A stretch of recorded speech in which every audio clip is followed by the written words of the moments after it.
Nah, kita mau bahas perbedaan webtoon dan juga seriesnya gitu kan. Jadi sebenarnya nggak ada terlalu banyak perbedaan sih di webtoon dan serialnya ini.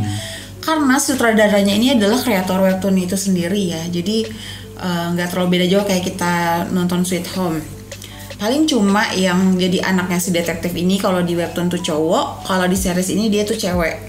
Alasannya karena si sutradaranya itu suka banget si aktrisnya ini, si Liri ini yang memainkan karakter si Kyung Hyun ini, karena sebelumnya udah dimain di Peninsula bareng kan, jadi kayak dia pengen nih dia aja deh yang meranin jadi anaknya gitu, jadi makanya digantilah dari cowok ke cewek. Gojonya sih sama, abu-abu gitu, ala-ala gorila itu sama banget gitu, dan demonstrasinya juga ya sama sih, ketiga monster ini mencabik-cabik, pokoknya menghancurin dulu manusia sebelum mereka dibakar dengan kamehameha gitu. Terus kalau yang beda lagi, sosok si malaikat yang ngasih wahyu kamu akan mati kapan itu, kalau di webtoon tuh sosoknya kayak angel gitu, gambar perempuan lah gitu kan. Nah kalau di sini malaikatnya tuh sama, gede pala doang tapi bentuknya kayak laki-laki, suaranya juga laki-laki dan bentuknya serem gitu kan. Jadi nambah suasana horornya gitu sih. Terus yang terakhir perbedaan yang paling besar tuh adalah endingnya ya. Kalau di webtoon endingnya itu pas adegan si pengacara sama anaknya dalam taksi dan mereka tuh supir taksinya bilang ya manusia tuh memang harusnya saling membantu gitu kan.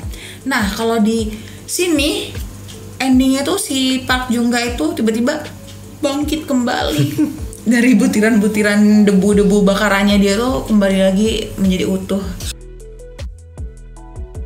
Nah, masih banyak pertanyaan yang harus dijawab dari season 1. Yang pertama di episode 1 sampai 3.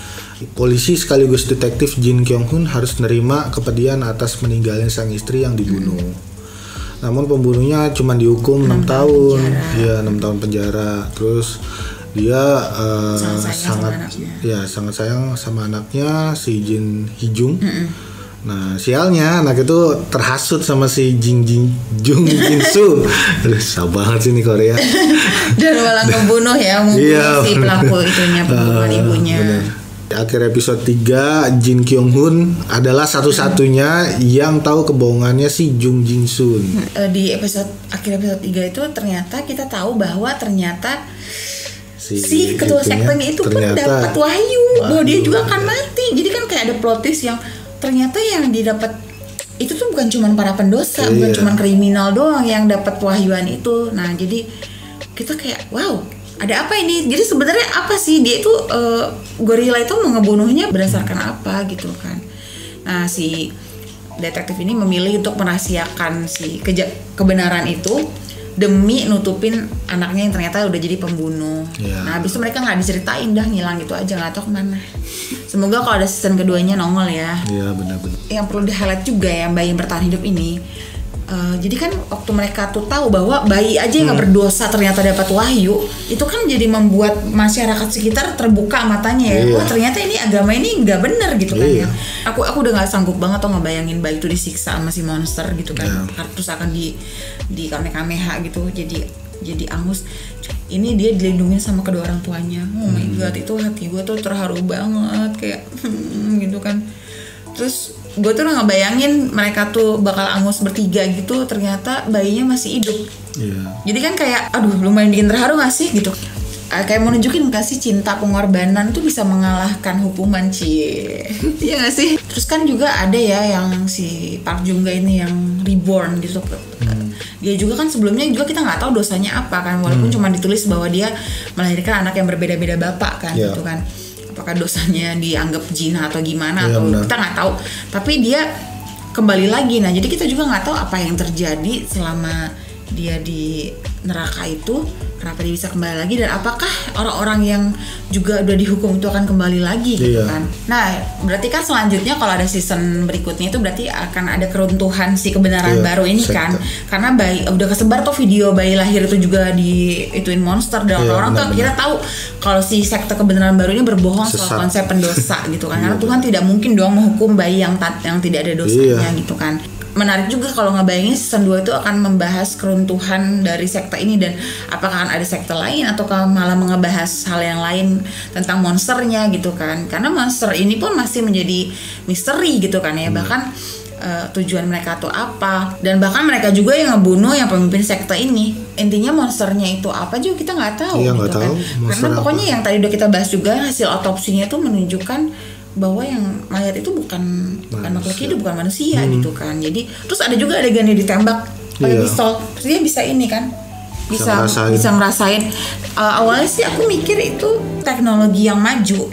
Jadi kan dia bisa teleport kan. Ya bisa juga alien gitu kan. Yang pasti dia bukan bentuk roh gitu ala-ala dewa, karena dengan senjata juga dia bisa kena gitu kan. Kalau kamu di situ kamu ngapain? Pakai ini kali ya? Odin. Pokoknya yang paling menjadi misteri ini sih yang terakhir itu, yang kebangkitan si Park Jung-ga ini. Karena dia di webtoon juga nggak ada, dia bangkit gitu. Jadi kayaknya mungkin bakal dilanjutin sih ya. Iyalah. Tapi ending di episode 6 ini sih bagus sih. Sebenarnya cukup sampai bayinya selamat udah gitu aja. Nggak usah sampai dia bangkit lagi. Cuman karena mungkin kayaknya mau dilanjutin, semoga aja sih dilanjutin ya. Kita berharap banget sih. Intinya sih ini kebangkitan si Park Jung-ga ini bikin teori menarik ya, karena menunjukkan kematian dari monster mungkin nggak permanen seperti yang diyakinin awalnya ya.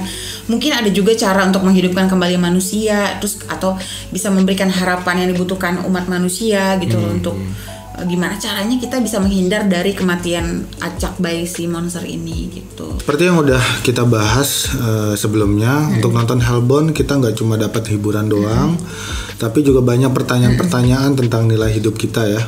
Sutradaranya memang pengen mengajak penonton untuk melihat dunia saat ini dan berpikir tentang prinsip hidup kita masing-masing.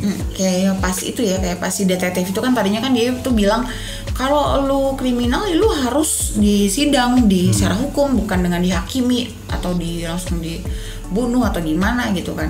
Tapi pas anaknya sendiri yang melakukan kejahatan, ya kita nggak tahu gitu kan.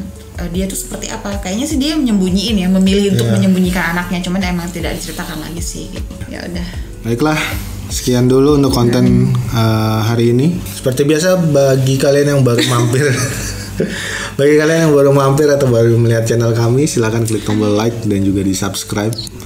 Dan bagi kalian juga jangan lupa untuk follow Instagram kami di @iniyerin dan Facebook kami di Anti ada lah ya, Iniyerin juga, cuman i-nya 2.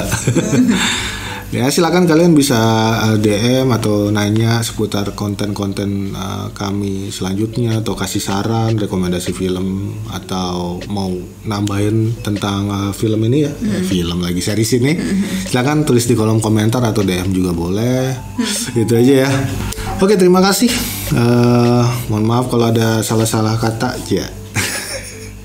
Sampai jumpa di konten kami berikutnya. Dadah.